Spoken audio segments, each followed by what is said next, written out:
ഇന്ന് നമ്മളൊരു bachelor trip പോകാൻ കേട്ടോ. എവിടെ നിന്ന് വെച്ചാൽ പ്ലാന്റേഷൻ വഴി കയറി അതിരപ്പള്ളിയിൽ നിന്ന് വാഴച്ചാൽ കയറി മലക്കപ്പാറ വാൽപ്പാറയാണ് ട്രിപ്പ് പ്ലാൻ ചെയ്തിരിക്കുന്നത്.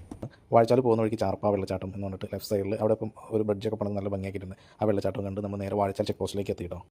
വാഴച്ചാൽ ചെക്ക് പോസ്റ്റിൽ 4 മണിക്ക് മുന്നേ ആണെങ്കിൽ മാത്രമാണ് ബൈക്കുകൾ കയറ്റി വിടുള്ളൂ.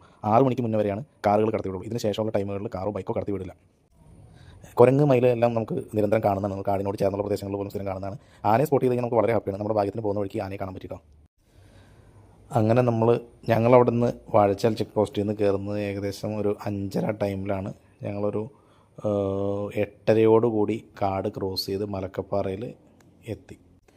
നമ്മളന്ന് അവിടുത്തെ ഒരു ബഡ്ജറ്റ് ഫ്രണ്ട്ലി ഒരു അക്കോമഡേഷൻ എടുത്തു, ഒരു സ്റ്റേ എടുത്തു. അവിടെ നിന്ന് തന്നെ തട്ടുകടയിൽ പോയിട്ട് നമ്മൾ പാർസൽ ഫുഡ്, ഓംലെറ്റ്, ചിക്കൻ കറി, പൊറോട്ട, ദോശ എല്ലാം വാങ്ങിച്ച് റൂമിൽ പോയിരുന്ന് കഴിച്ചു. അങ്ങനെ അവിടെ കിടന്നുറങ്ങി. പിറ്റേ ദിവസം ഞങ്ങളെല്ലാവരും രാവിലെ തന്നെ എണീച്ചു. കാരണം ഞങ്ങൾക്ക് കുറച്ച് പ്ലാനുണ്ട്, കുറച്ച് സ്ഥലങ്ങൾ കറങ്ങണം എന്നുള്ളൊരു പ്ലാനുള്ള കാരണം കൊണ്ട് 6:30 ഞങ്ങൾ 3 പേര് എണീറ്റ് നേരെ പോയിട്ട് ഒരു ചായ കുടിച്ചു. എന്നിട്ട് നേരെ ഷോളയാർ ഡാമിലേക്ക് പോയി. ഷോളയാർ ഡാമിൻ്റെ പുറത്തോടെയുള്ള ഷട്ടറും അതിൻ്റെ അരികളിലൂടെയുള്ള യാത്രയെല്ലാം ആസ്വദിച്ച് ഒരു ചായയും കൂടി കുടിച്ച് തിരിച്ച് വന്ന് റൂമിൽ കയറി കിട്ടി. അപ്പോൾ നമ്മൾ കവിയരുവി വെള്ളച്ചാട്ടം ഒഴിവാക്കിയിട്ട് നേരെ പോകുന്നത് ബാലാജി ടെമ്പിളിലേക്കാണ്. ബാലാജി ടെമ്പിൾ നല്ല രസമുണ്ട്. വണ്ടി ഒരു 800 മീറ്റർ മുന്നേ പാർക്ക് ചെയ്തിട്ട് നടന്ന് കയറണം. നല്ല രസമുണ്ട്, തണുപ്പുണ്ട്, മഴയുടെ ഒരു ചെറിയൊരു ചാലുണ്ട്, ടെമ്പിൾ കാണാനും നല്ല ഭംഗിയുണ്ട്. അങ്ങനെ ബാലാജി ടെമ്പിൾ വിസിറ്റ് ചെയ്ത് അവിടുന്ന് തിരിച്ചിറങ്ങി. ബാലാജി ടെമ്പിളിലേക്ക് പോകുന്ന വഴിക്ക് നമുക്കൊരു വളരെ ഭംഗിയുള്ളൊരു പള്ളിയും കൂടി സ്പോട്ട് ചെയ്തു. കാരുമലൈ വേളാങ്കണ്ണി ചർച്ച് എന്നാണ് അതിൻ്റെ പേര്. വളരെ രസം, നിറയെ തേയിലത്തോട്ടം, സൈഡിൽ കൂടെ ഒരു വെള്ളച്ചാട്ടം, അതിന് സൈഡിലായിട്ടൊരു പള്ളി, നല്ല ഹൈറ്റിൽ, സൂപ്പറായിരുന്നു.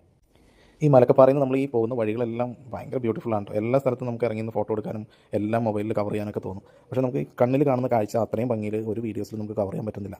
അത്ര ബ്യൂട്ടിയാണ്. 360 ഡിഗ്രി നോക്കുന്നത് എല്ലാം അത്ര ഭംഗിയായിട്ട് തേയിലത്തോട്ടങ്ങളും ഒക്കെ ആയിട്ടാണ് ഈ മലക്കപ്പാറയിൽ നിന്ന് വാൽപ്പാറയ്ക്കുള്ള മേഖല കിടക്കുന്നത്. പിന്നെ അവിടെ നിന്ന് ഞങ്ങൾ നേരെ നല്ലമുടി വ്യൂ പോയിൻറ്റ്, അതൊരു പ്രൈവറ്റ് വ്യൂ പോയിൻ്റാണെന്ന് തോന്നുന്നു. 50 രൂപയാണ് പാസ് വാങ്ങിക്കുന്നത്. പ്രൈവറ്റ് ആണെന്ന് തോന്നുന്നു. ഒരു തേയിലത്തോട്ടത്തിനുള്ളിൽ കൂടെ കയറിയിട്ട് വ്യൂ പോയിൻറ്റ്, അവിടെ നിന്ന് താഴേക്ക് നോക്കിക്കഴിഞ്ഞാൽ നല്ല മഞ്ഞുണ്ട്. നമുക്ക് കാഴ്ച പകുതി മങ്ങിയാണ് കാണാൻ പറ്റുള്ളൂ.